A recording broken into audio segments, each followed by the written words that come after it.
Hello Aries, Sun, Moon, Rising, and Venus signs. Kumusta kayo? Sana po nasa mabuti kayong kalagayan. Welcome back po sa Star Tarot. Kung bago kayo dito, welcome din kayo. Thank you sa inyong support. I truly appreciate it. God bless you all. Tignan natin ang mga messages ni Aries. Pauna mensahe po ninyo ay originality. Blaze your own trail. Ayan, so parang dito, lahat ng authentic na ideas ninyo, yung sarili ninyong plano, sarili ninyong diskarte talaga yung gagawin ninyo, no? Papalabasin nyo talaga dito yung mga creative ideas ninyo, sarili ninyong kaisipan, yun ang i-highlight ni Aries sa ngayon. Friendship, yan, nurture your relationships, lalo-lalo na yung inyong mga kaibigan, mga pakikipagkaibigan, ano? That could be your focus sa ngayon, Aries. Maaring matagal na kayong hindi nakikipagkita or nakakapag bonding with your friends, kaya ngayon parang yun ang bibigyan ninyo ng oras, panahon sa ngayon. Maybe there are opportunities ngayon para magkita-kita kayo, magchika-chika, mag-meet kayo. Kaya yun din ngayon ang iti-take advantage ninyong opportunity, no? Maaring ang na-pick up ko dito, siguro may mga kaibigan kayo na nakatira na sa ibang lugar, malayong lugar, and ngayon may pagkakataon sila na umuwi, magkita-kita kayo, no? You'll be in the same place. Kaya yun na din ang iti-take advantage ninyo, no? Na magbigay kayo din ng oras sa inyong mga kaibigan sa ngayon. Moving forward, get ready for positive change. Yan. So, napakaganda nito kasi merong mga magagandang pagbabago ang magaganap sa buhay ninyo. May mga opportunities din kayo sa ngayon para mag-move forward sa buhay, para magkaroon or mag-create ng magandang pagbabago sa ibang parte ng buhay ninyo. So there will be no procrastination anymore. Wala nang pagdadalawang isip, wala nang pag-hesitate on your part sa ngayon, and you are ready to embrace beautiful changes sa buhay ninyo. So that's really beautiful. We have face your fears. Ayan, release the power of fear. So with this moving forward energy, siguro talaga mawawala na yung mga takot. Kasi noon siguro kaya kayo nagpo-procrastinate, kaya kayo hindi kayo nakakapag-move forward sa buhay dahil may takot kayong nararamdaman. Pero ngayon, you're going to release the power of fear at iisipin ninyo sa ngayon na ano na nga ba ang nangyayari sa buhay ninyo. 'Di ba? Ano na yung umasenso na ba kayo? Nakapag progress na ba? Meron na bang pagtatrive dito sa mga ginagawa ninyo, 'di ba? Na meron kayong takot na nararamdaman. So, most likely malilinawan talaga ang isipan ninyo sa ngayon na it's about time na para isantabi nyo na yung takot, labanan nyo na yung takot, harapin nyo na yung inyong nararamdaman takot so that you can move forward na with your life, no? So, napakagandang realization ito, Aries, para sa inyo, na tapusin na kung ano man yung kinakatakutan ninyo, ano man yung nagpipigil sa inyo para mag-move on. Tatapusin nyo na yan sa ngayon. New beginnings, begin your new life. Ayan, so you are moving forward and you are heading towards a new life talaga. You are embracing newness dito sa buhay ninyo, Aries, kaya napakaganda. You are ready to come out of your comfort zone na ngayon, ano? Dahil tatanggalin nyo na yung takot. So, kung ano man ito, na mga iniisip ninyo, mga pinaplano ninyo sa buhay, na hindi ninyo magawa-gawa, hindi ninyo maisakatuparan, ngayon, most likely talagang yan ay sisimulan ninyong gawin na, no? Maglalakas ng loob na kayo sa ngayon na gawin ang mga bagay na matagal ninyo nang iniisip, matagal nyo nang pinaplano. You are heading towards a fresh start sa buhay ninyo, ano man yan, no? Pag-a-apply man yan ng trabaho, pag nenegosyo man yan, pag panliligaw man yan, pag-a-apply naman yan for abroad, whatever it is, Aries, na gusto nyong gawin, no? Matagal na ngayon, maisa sa katuparan nyo na yan. Maglalakas ng loob na kayo. We have competition, summon courage and self-confidence dahil maaaring meron ditong rivalry, meron ditong competition between you and another person or between you and a group of people, no? Aries, this could be related sa inyong trabaho, karera, negosyo, maaaring ganon. Posible din, na sa mga panliligaw, kung meron kayong nililigawan, posible meron ding rivalry dyan na nagaganap. Kaya kailangan niya lang dito na lakasan ang inyong loob, okay? Tibayan ninyo ang inyong dibdib dahil wala namang problema, diba? Wala namang obstacle or challenges na kinakaharap tayo na hindi natin kayang lampasan yan. Malalagpasan at malalagpasan ninyo yan, okay? Nandiyan yan sa path ninyo to teach you something, no? Para maging stronger kayo, mas maging resilient kayo, mas maging matatag kayo, yung gano'n. Kaya, in this case, inaanyayahan kayo dito na buhayin ang inyong courage and inner strength at malalagpasan din ninyo kung ano man ang inyong sitwasyon dyan.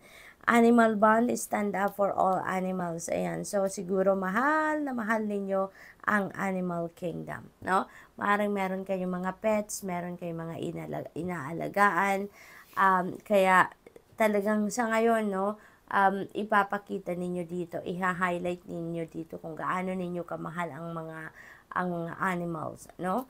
So, what else for Aries? We have go with the flow. Let things happen. Ayan. So, divine timing, no? Parang divine timing has come. There are things that are really going to manifest sa buhay ninyo sa ngayon. Kaya inaanyayahan kayo dito na just go with the flow, no? May mga bagay, diba, that are beyond our control. Nangyayari ang dapat mangyari. Parang ngayon, ganun ang sitwasyon. Kaya just go with the flow.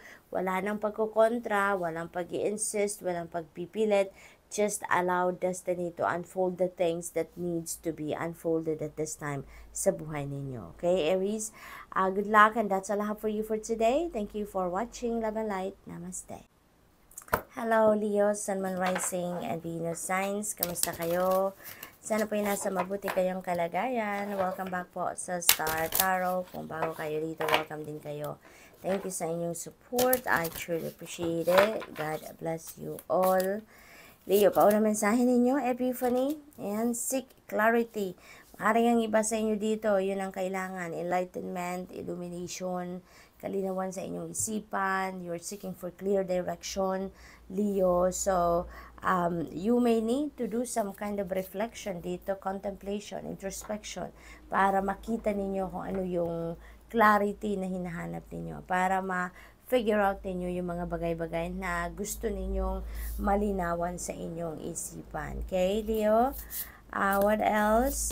We have Archangel Gabriel. This is beautiful. The messenger of creativity and hope is here.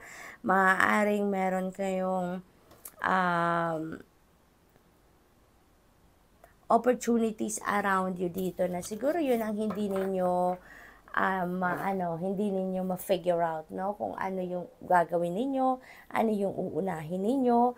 Maaaring may mga opportunity dito para mailabas ninyo ang inyong creativity, pero siguro sabay-sabay dumadating or sabay-sabay dumating, kaya nalilito kayo lalo, no? So, maaaring ganun ang sitwasyon dito. But don't worry, Archangel Gabriel is going to guide you, is going to help you na magkaroon kayo ng clarity, no? Na magkaroon kayo ng direction kung alin yung uunahin or kung ano yung kukunin ninyo or gagawin ninyo.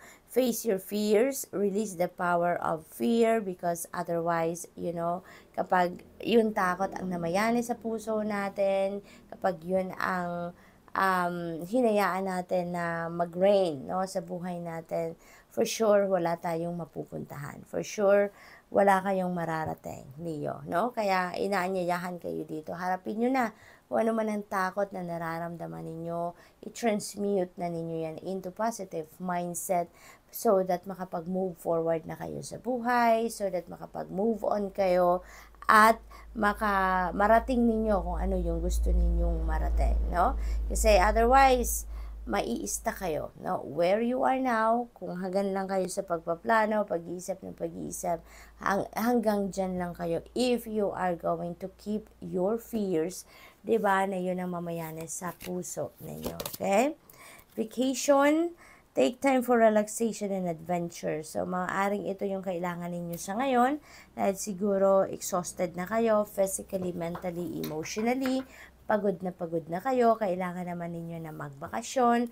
Kailangan ninyo na magpahinga, no? Para nang sa gayon magkaroon din kayo ng pagkakataon na makapag-reset kayo ng buttons ninyo kung baga. Okay? Maaari din na may vacation talaga kayo na plano sa ngayon and maybe papunta na kayo, no, sa inyong pagbabakasyon. Celebration. Ayan, let go and have fun. Ayan. So, may mga rason dito para sa kay Leo na mag-celebrate. There could be various reasons dito. Maaring achievement, accomplishment, maaring may okasyon, birthdays, mga ganon, anniversary, may mga party na pupuntahan. So, posibleng may mga ganon, ano?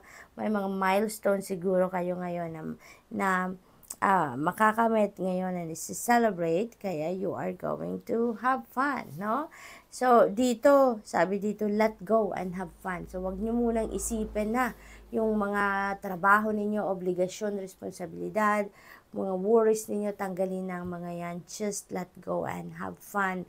Okay? Pagkakataon nyo na din ito para maging masaya, para makawala muna kahit pansamantala lang sa mga problema, yung ganon. So, have fun, alright? Huwag ninyong pigilan ang inyong sarili. Knowledge, seek knowledge. Maaring ang iba sa inyo dito nag-aaral or mag-aaral, magbabalik school.